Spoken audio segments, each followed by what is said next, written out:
Well, hello everyone, and welcome to this video about the Call of Beastmen campaign pack for Total War Warhammer.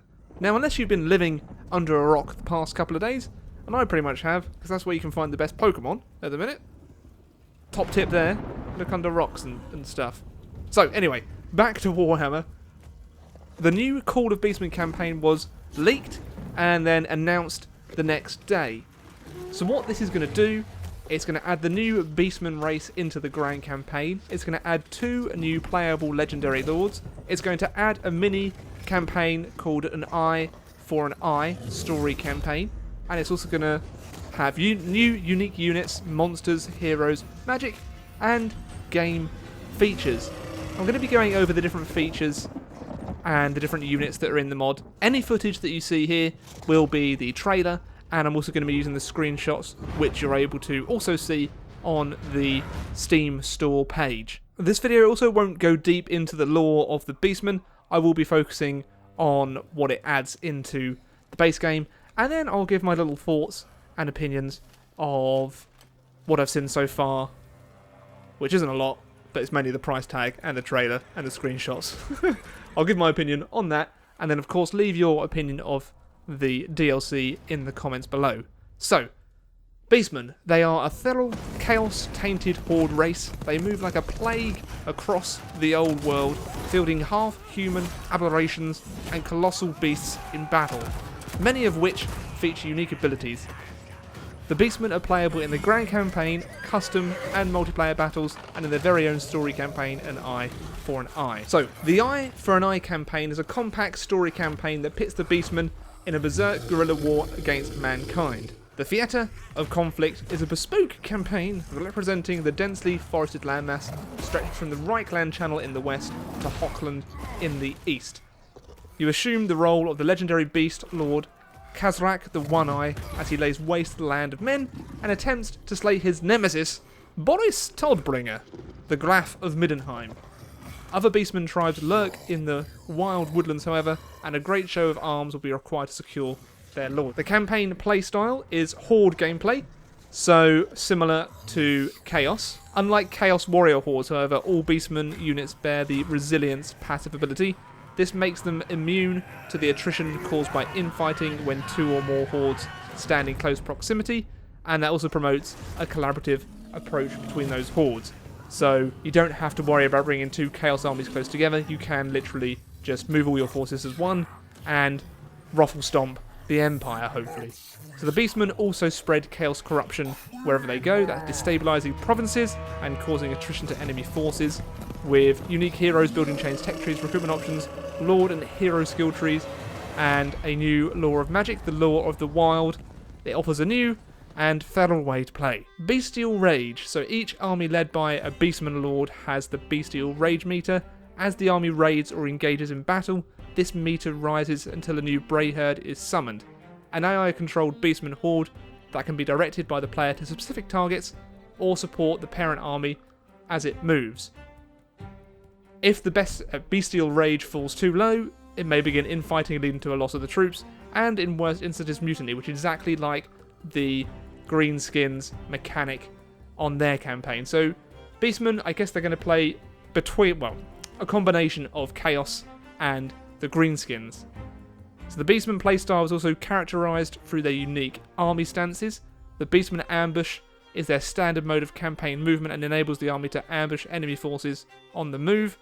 They also have the Hidden Encampment stance that lets armies melt into the shadows and focus on their infrastructure and recruitment, and that's pretty much invisible unless, I believe, it says the keenest-eyed enemy lord, so it might be a higher tier lord, or if you get really close to them. And Beast Pass enables the army to ignore impassable terrain by following the secret paths known only to their kind. If an army is attacked in this stance, the ensuing battle will take place in one of the new Beast Path battle maps.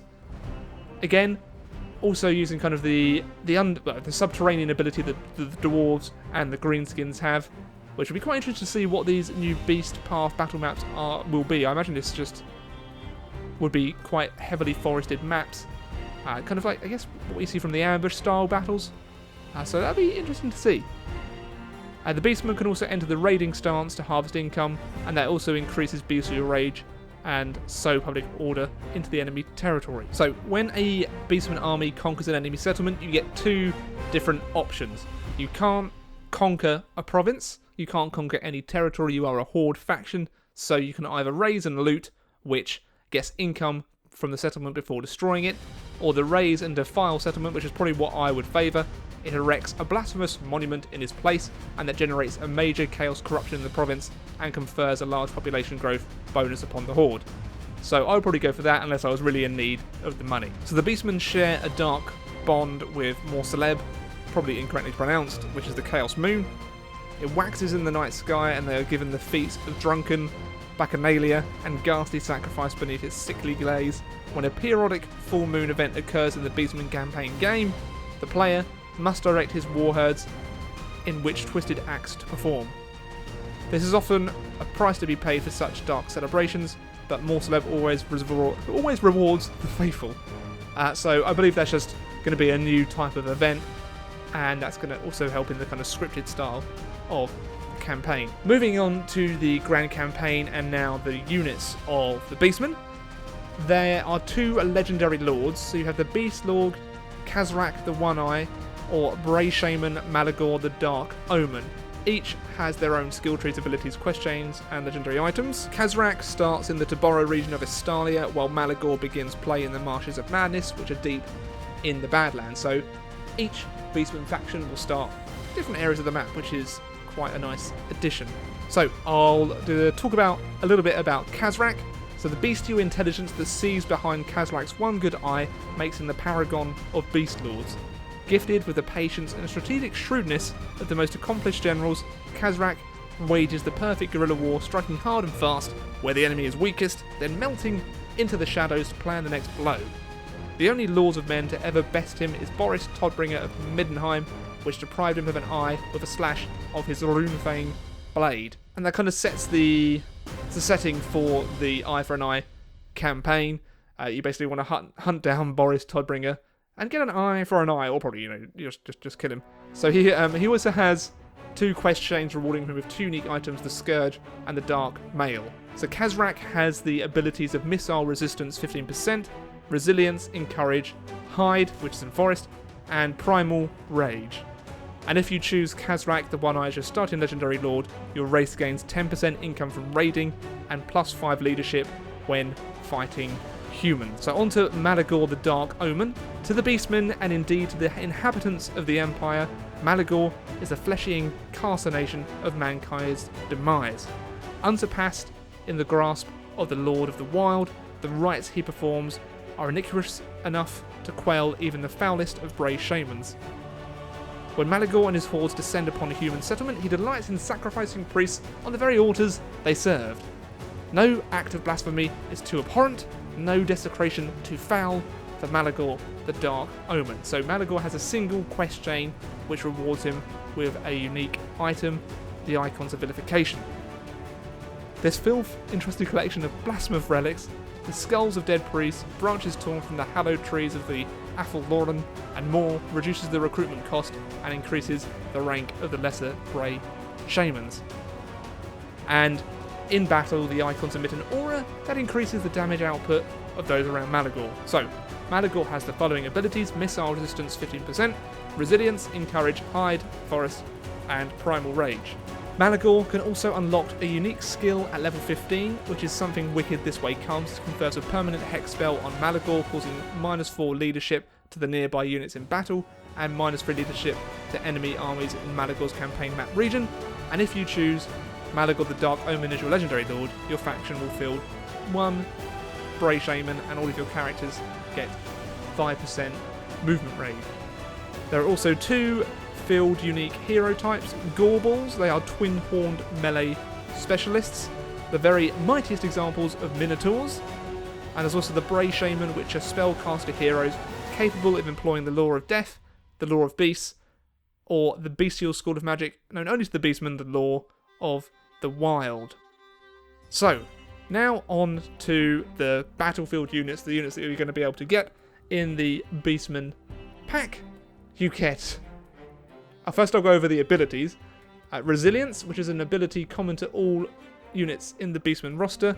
That prevents the attrition caused by infighting on the campaign map. There's Primal Fury, which is mainly Gore units, Ungores, Gores, Beastigores, and Centigores, which bring a constant active buff to their speed, charge bonus, and melee attack characteristics. Apologies if I'm reading some of this out wrong. As usual, I forgot to wear my glasses, and I'm kind of in the middle of recording now, so I'm just running with it, essentially. So, they also have Rowdy, so Centigores are emboldened when fighting, drinking and feasting together, although such bravery is only temporary at best.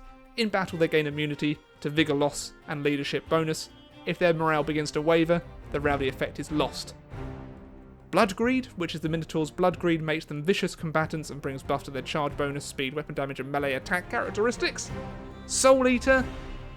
So the towering bipedal Cygor feasts on the souls of wizards. Any spellcasters within a range of the Cygor's aura suffer an increased chance to miscast.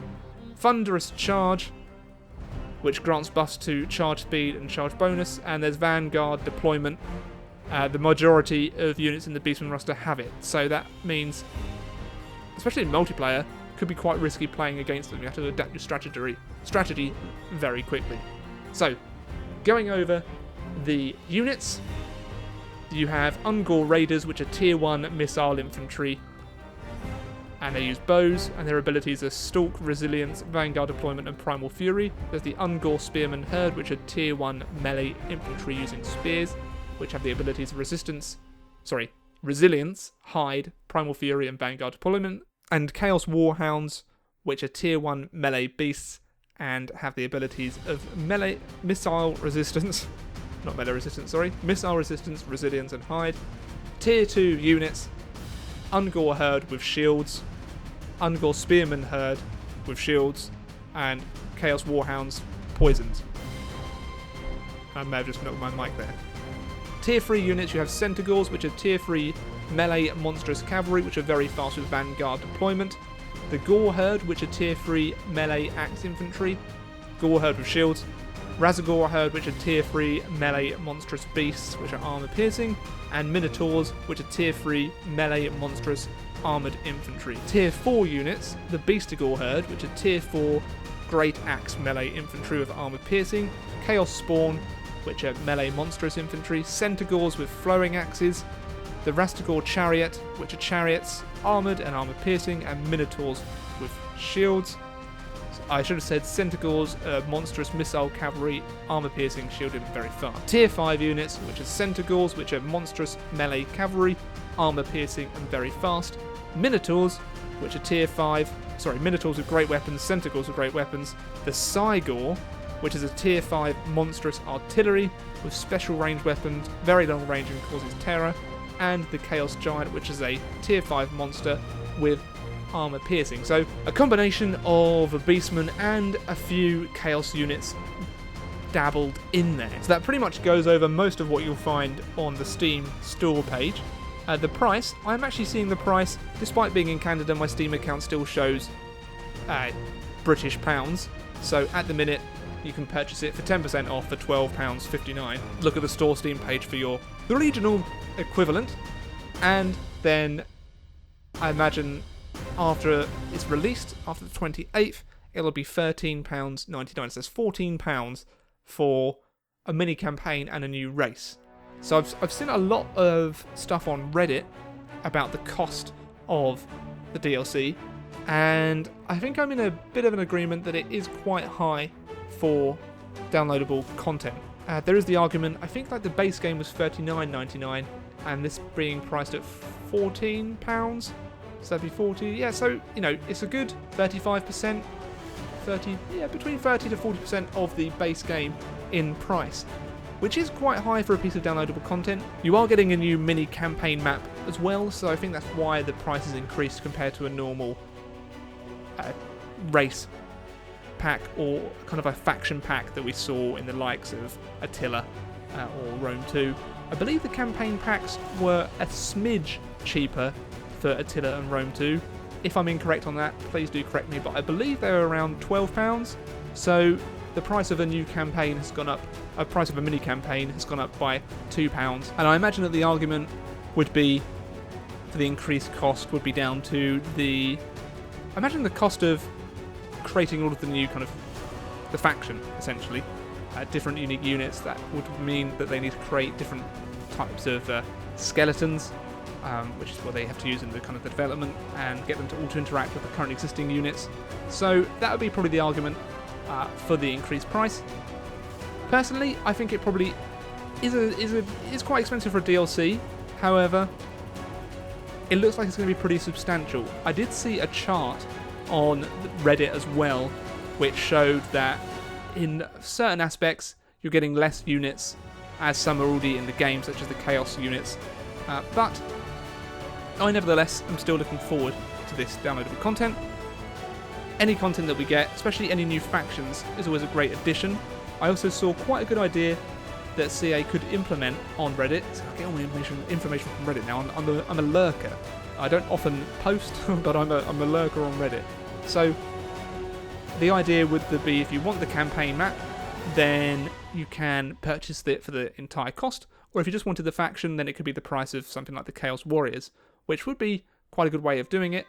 I don't think they'll split it at this point, but nevertheless, I'm still very much looking forward to this DLC. Of course, you're going to see content on it when I'm able to release it, whether that be release day or beforehand. Haven't played it at all yet, but I am very much looking forward to getting my hands on it. We are 2 weeks away from release, around 2 weeks, so I imagine we might be seeing in-game footage from Creative Assembly very soon. I do think that CA are releasing quality content at this stage, and they seem to have taken a lot of fan feedback on board, especially in the lead up to Total War WARHAMMER. So the release for WARHAMMER was definitely the most polished that we've had in recent memory. Of course, there are things that still need to be tweaked and balanced. After all that blabble, let me know your thoughts on the DLC in the comments below. Are you going to be picking up the DLC, or are you thinking you're going to wait till the sale, or just not buy it at all? Let me know in the comments below, and until next time everyone, I bid you a very, very good day.